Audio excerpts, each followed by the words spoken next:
Um, yeah, I mean, so we're certainly excited to be hosting the game this week. That was the goal from the very beginning. Um, on something that, it's been a year's worth of work to get here. And I'm proud of our team, for the really the consistency and the focus that they've had all year to be able to, maintain. It's hard to win games. Certainly, it's hard to win 10 of them. It's hard to play well week after week. I think it requires a team that has a lot of discipline, a team that has a lot of focus, and a team that really has a vision in what they want. So, we're excited to be hosting it. Proud to be representing the Western Division here again, and certainly, excited to play Marshall. I mean, a really good football team. I think, when you watch it, I think the best team in the West is playing the best You team in the do, what East. do you I think do? that's what you want. So, for us, we're proud to be representing the Western Division and have a chance to play for a conference championship. I appreciate that, Coach. We'll start off with Mike Barber. Mike. Morning, Coach. Congratulations. Thank you. When you look at Marshall and in particular Mike Green, what makes him such a disruptive force off the edge for them? Well, I mean, the guy's got a ton of tools. I mean, he's probably the most unique player in the league, from everyone that I've seen, just, being honest. He's big, he's long, he's twitched up. I think he's physical. He's got a multitude of moves. I mean, he can beat you with speed. He's kind of got that Euro step down that everybody's doing a little bit. He can go speed to power and he can get in your chest and he can drive it back. He's a problem, one on one. No one's had success blocking him one on one yet. So, certainly we're going to have to be prepared and have a plan for him. Do as much as you can to try to provide some help there. But I think they do. I think they do a hell of a job, though. They don't leave him stationary. They don't put him in one spot. Um, he's in a different spot every time, and you get the third downs, and he's certainly all over the place. So, I think the kid is tremendously talented, but he plays really, really hard too. On top of all that, and then I think you couple it with a staff that does a great job. They put him in position to be successful. It's hard to pinpoint where he's going to be at. You can't really pick your matchups. They do a good job of picking that. Uh, so it's gonna require some guys to really be dialed in, really be locked in, and I mean more than anything, strain and play with a lot of effort to try to extend the down as long as you can. When you face a guy who a team will move around like that and who is difficult, obviously, to block one on one, do you have to guard against I don't know, overthinking the game plan, worrying too much about him, and obviously you don't want to get away from what's made you successful. Yeah, I mean, I think that's it's a good question. It's a good point. I think there's always that balance between, what got you here and got you to this point and trusting your guys to go out there and play well. Um, and then, trying to make sure you protect them too and give them the best chance to play well.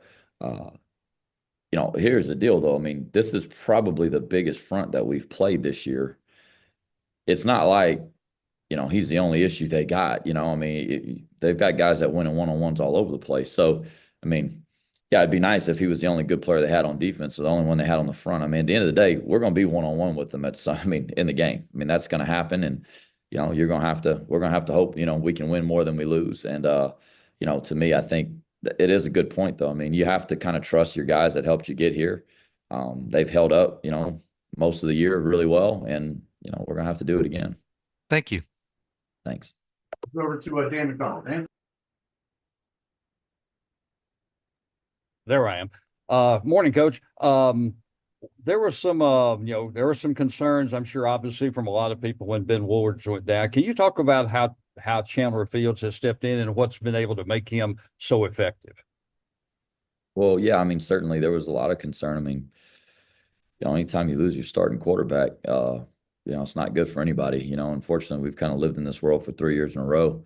Um, I think that has helped though with the belief that everybody had in Chandler. I mean, he's come in here in tough situations and played really well before. I mean, the last couple of years he's come in, he's had to win games to get us to bowl games. This year he had to win games to get us in a conference championship. So, the guy has performed under pressure over and over again for us. He's a pro, it's hard to say that you've got any more respect for someone than I have for Chandler. I think one of the hardest things in the world is to be the backup quarterback because you're expected to prepare like the starter, but there's no guarantee you're ever going to play.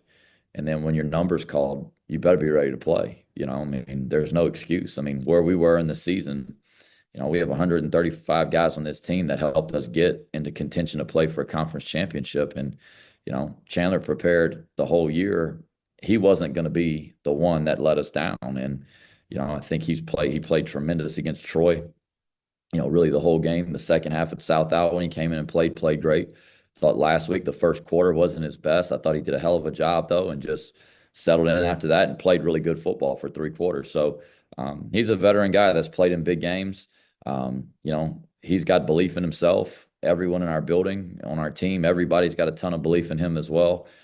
So he's performing as we expected, which is maybe not fair to him to expect someone to come off the bench and be able to play like he has. But I mean, we've seen him do it before.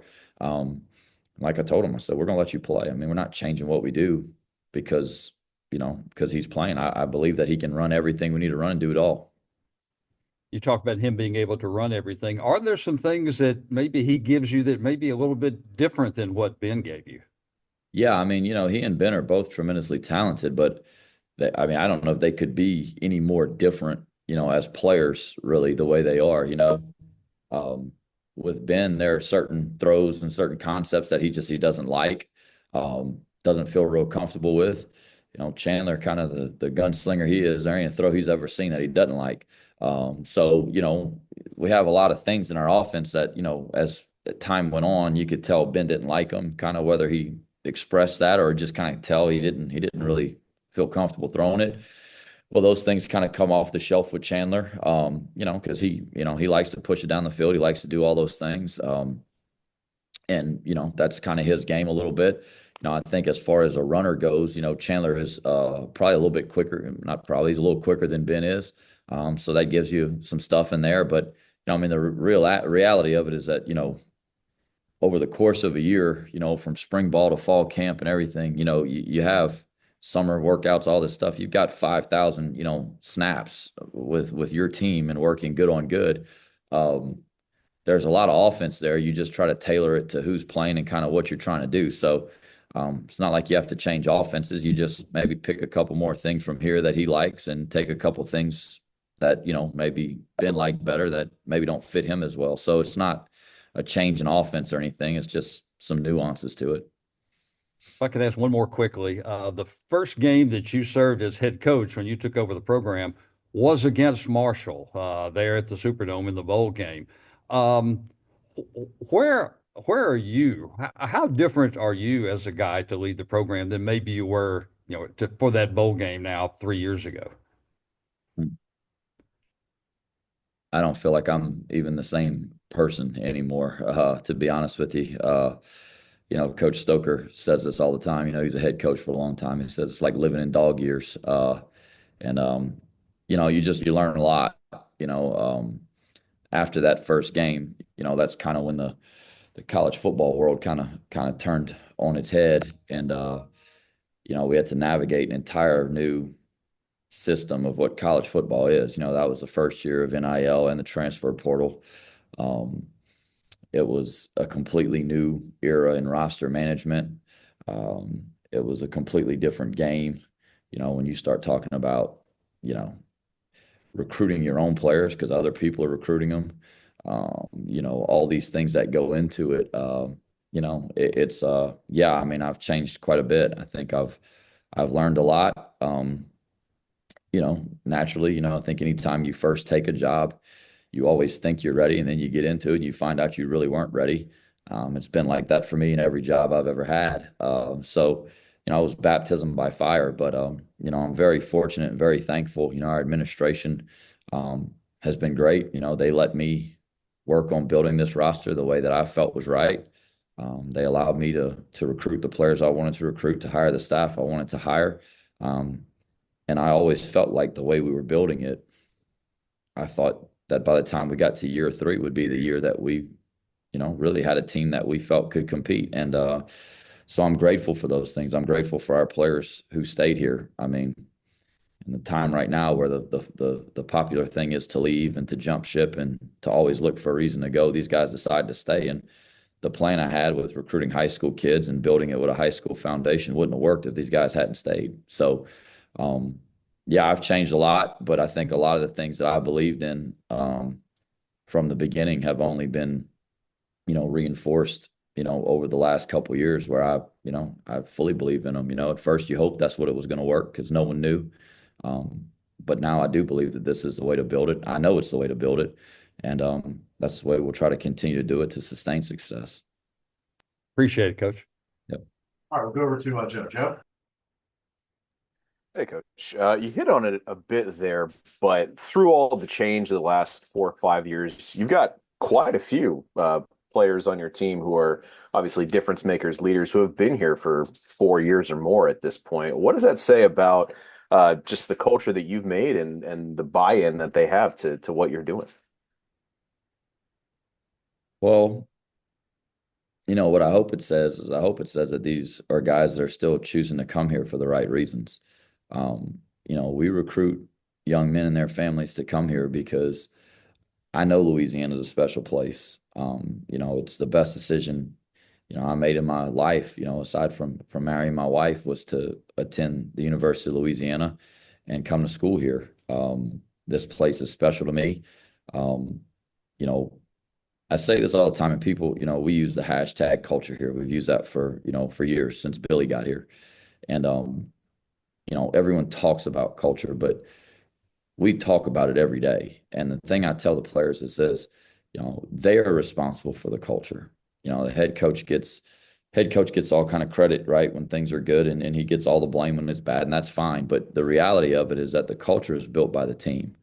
And my job is to make sure that we as a staff are recruiting the right type of young men to come in here that are culture builders, because it never stays the same. Every day you're either building the culture or you're breaking it down. And that's a team-led thing. They are responsible. The word culture comes from the root word that means to grow or to cultivate. So it's never stops. It's not something that's ever stagnant. And, you know, I think winning is a byproduct of having the right people who do things the right way. Everyone's got good players in this league. I mean, I told our staff this the other day. There's not one team that you go out there and look around and say, man, there's not one guy on that team that we would love to have here. I mean, we got a bunch that they would love to have. That's the way it works. So I think what it really comes down to is it comes down to making sure you have the right people in the building. Um, and it's a bunch of guys that they do believe in each other. They chose to stay, I think, because they see the value in playing for the University of Louisiana. Um, and in a world where the grass is always greener somewhere else, I mean, I'm the same way. I don't have any desire to leave this place. This is home for me. I want to build something here that lasts forever.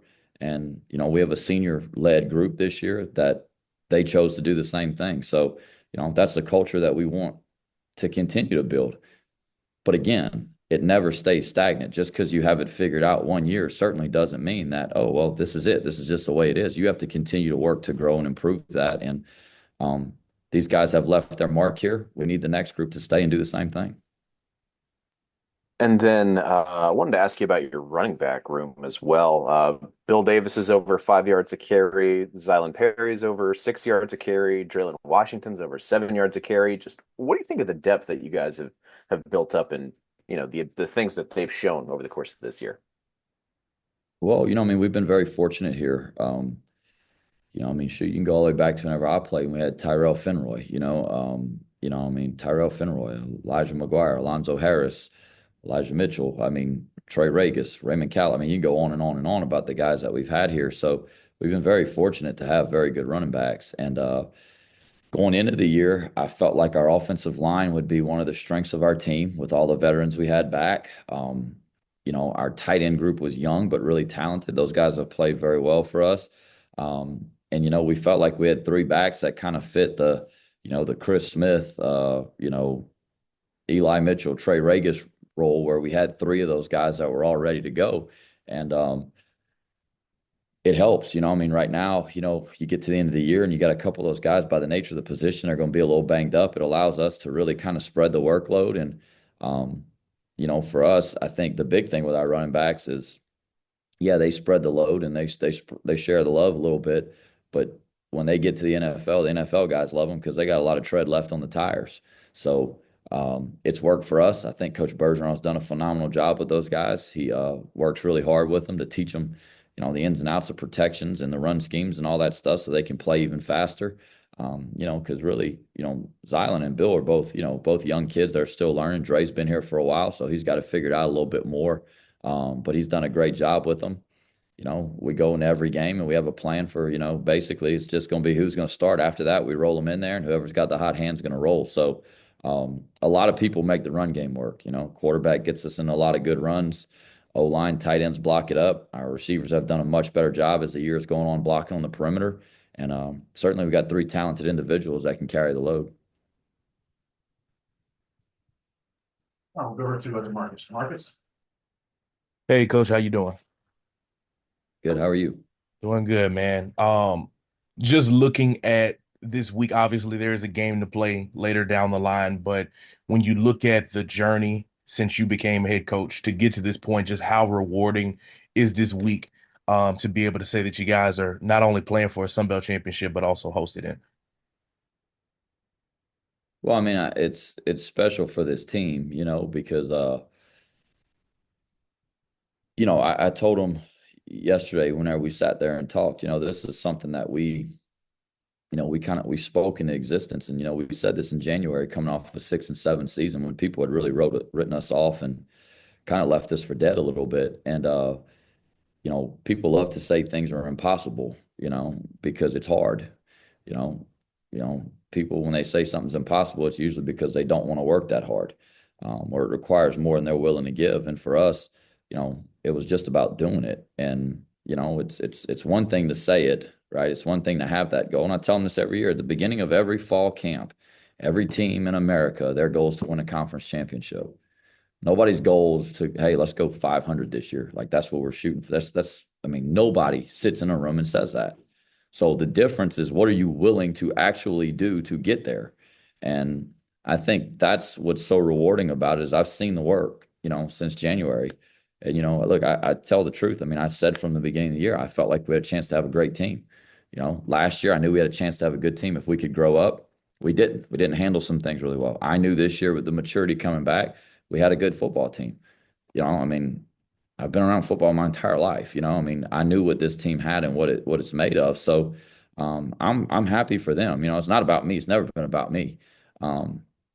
They did the work day after day. They showed up, and it was just a daily approach to doing it. And like I said, it's how bad do you really want what you say you want? Everybody says a bunch of stuff, but when it really comes down to it, their priorities are not in line. This team has prioritized the team first. Everything that we've done has been for the team. And, like I said, it was always about getting to play another game here in Lafayette. It was always about getting to earn a 7th home game in front of our fans to play for a conference championship. So, that was what it was about. Now it's about winning it. And, I'm happy these guys get the opportunity to do that because they deserve it. Go to Matt. Matt? Coach, good morning. Marshall's going to come in to Lafayette this Saturday, winners of their last 6, playing probably some of the best football in group of 5. And a lot of that has to do with the play of Braylon Braxton at quarterback. What have you seen on tape from him? What does he bring to the table from a defensive standpoint that you guys might have some issues defending? Well, the guy runs the ball like a running back. I mean, he's a really effective runner, first of all, and I think that's kind of where their game goes. I mean, I think they've got a culture of toughness up there. I mean, they're going to establish the run, and I think this guy kind of exemplifies it. He runs the ball. He's got an unbelievable play strength. Most quarterbacks, it's not like that. You get a hand on them, they're down. This guy, he runs it like a dang running back. But the thing I've been unfortunately surprised with is he throws it a lot better than I was hoping he was going to throw it. Watching tape, we didn't have a bunch of crossover with those guys. So, this last couple of days, the first time I got to see him, I think he does a heck of a job. I think, they've got some big wideouts on the outside that get open. They've got a slot guy that's got some juice. He takes the gimmies, man. He's accurate in the quick game. And then once you start pressing, they throw the shots over the top to these 6'4" and 6'3" guys that go and get them. So, I think the thing that kind of jumped out to me is they've got 25 passing touchdowns, if I'm not mistaken. So, yeah, they'll run the ball, and then you get down in the red zone, goal zone, and then they're going to throw it in the end zone, and they make plays on it. So it's I think this guy's a heck of a player. I think he exemplifies probably what their team, what they want it to be. He's a tough dude at quarterback. He don't slide. He don't run out of bounds. He plays the game. I love the way he plays. You watch him play. He runs the show back there. He plays with like elite toughness, but he's a quarterback. I mean, like I said, they've got a good plan. If you're going to play off and give it to them, they're just going to take gimmies. And then if you come up and press, they're going to throw it over your head and let the big guys make a play. And I think it's right in his wheelhouse. So, again, I have a lot of respect for Coach Huff. I think he and his staff have done a phenomenal job this year. I mean, hell, they're kind of like us, right? Nobody thought they were going to do anything this year. So, that's the Sun Belt, I guess. But I think they've done a great job with this team, and the quarterback's no exception. Go over to Luke. Luke. Hey, Coach. For you guys defensively, obviously KC is such a big part of that. Can you just talk about what his leadership has meant, to this team this year? You've talked about the veteran group, but specifically him. Yeah, I mean, to me, there's two guys on this team that have been, without a doubt, the unquestioned leaders, and I think it's KC and Ben Woodridge. And I mean, I think when you talk about those two guys as counterparts to each other, you got a hell of a thing, because I think when you're the leaders that everybody respects are the hardest working guys on the team, and they're the ones that are demanding it, it's a whole lot easier to get it. Everyone knows this. Every really good team is always going to be player led. I mean, if coaches have to go out there and, as coaches, your job's to do what you have to do, right? Your job is to do those things when you need to, but that takes away from being able to coach. That takes away from being able to do things that are going to help your team win. When the team polices things and the team believes in accountability, and the team, they demand what is expected, again, the culture grows. And, guys like KC, I mean, it was obvious from the day that he got here that he was different. I mean, his mindset and just the way he approaches things, he's not like everybody else. He demands a lot from his teammates, but he's never demeaning.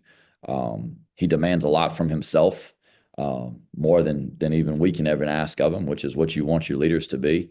And I think he exemplifies a leader that always takes more blame than he probably should, and always deflects the credit. And, I think when you have that, you have a hell of a thing. And KC has meant a lot to our team. Obviously, his play has been phenomenal, but that's not even scratching the surface of what his impact is for this team. It's the day-to-day. It's every day when he walks in the building, his approach and his business-like approach to what we're doing, it's contagious. And, yeah, I mean, I don't think you could – I certainly don't have the words to say how important he's been to us. It's something that I, certainly couldn't put into words. It's just been a special group, man. And he's like the bell cow on that defense, for the one that sets the tone. Go back over to Dan. Dan. If I could ask one more, Coach, I'd be negligent if I didn't ask you about Kenny Almendaris. He's got a chance to not just be in a finals, but to win the Lou Groza Award. Did you expect that from him this year? And also, what does it say about him as a young man that one of the guys that he's taking with him to the award ceremony is his holder, Dalen Cambry? Well, I mean, I don't know if it's fair to say I expected the guy to be a Lou Groza finalist. I mean, that's, when you talk about, when you get on the preseason watch list, that's a big deal, right? When you get named a semifinalist, that's a big deal. To be in the top three in the country, and your respective field, whatever that is, I certainly wouldn't say I expected that. I expect him to have a big year for us. I know how hard he's worked, and you've seen his confidence just continue to grow, and he just works at it every day. So I expect him to have a great year. It's such a luxury, though, whenever I mean, hell, when we cross the 35-yard line, you got points. So it allows you to do things to where you don't put the ball in jeopardy. It allows you to take some chances maybe if you want to, because you got points. And there's been quite a few games where we got down in the red zone and we were up, and it was like, well, let's just be really smart here. We're just going to extend the lead by 3, because we're in position just to go win the game, which is the name of it. So yeah, I mean, he's been phenomenal for us. I think it's hard to say I expected him, to have the year he's having.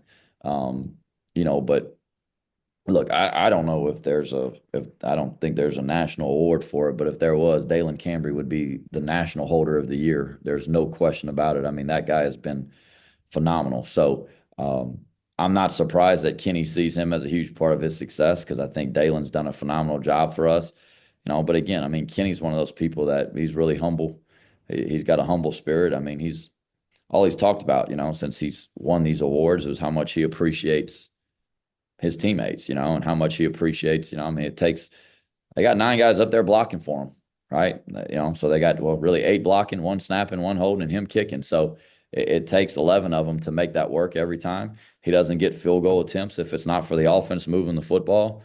He knows that it takes the whole team. But he has been, we expect people to perform at a high level. And we say that over here all the time. Every job is nobody's safe. Every job is always being evaluated. And once you win the job, that's not the hard part. It's keeping it. And we've pushed him year after year with competition. I mean, a couple springs ago, shoot, he was right in the middle of competition.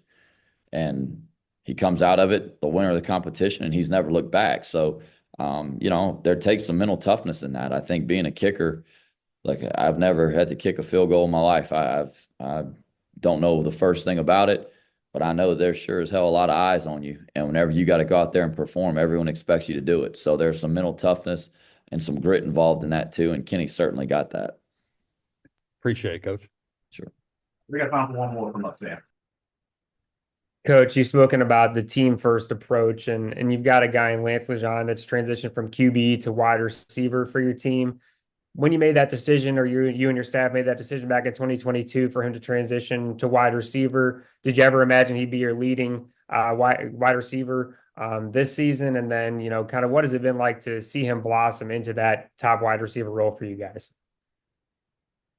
Yeah, I mean, I did. I told him when we made the move, I said, you're gonna play in the NFL. You're gonna be an NFL wide receiver.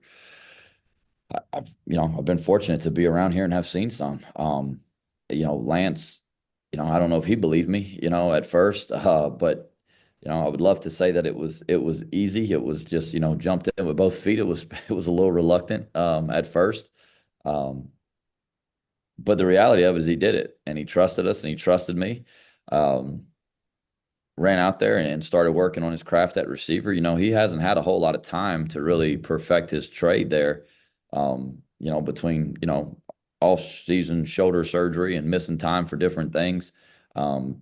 He hasn't had a ton of time. So, I mean, for him, every day is still learning. Every day is a learning curve. Every day he's still making new mistakes that typically seniors wouldn't make, but he's learning from it. And, there's one thing that's for sure is I don't know that football could be any more important for anyone than it is for Lance. He loves it. I mean, the guy practices. Every day is game day for him. When you go out there and you go to, he makes one spectacular catch every single day that everybody in the building is just like, oh my God. The NFL scouts come by and he's got this tremendous ceiling especially because he hasn't played a lot of receiver.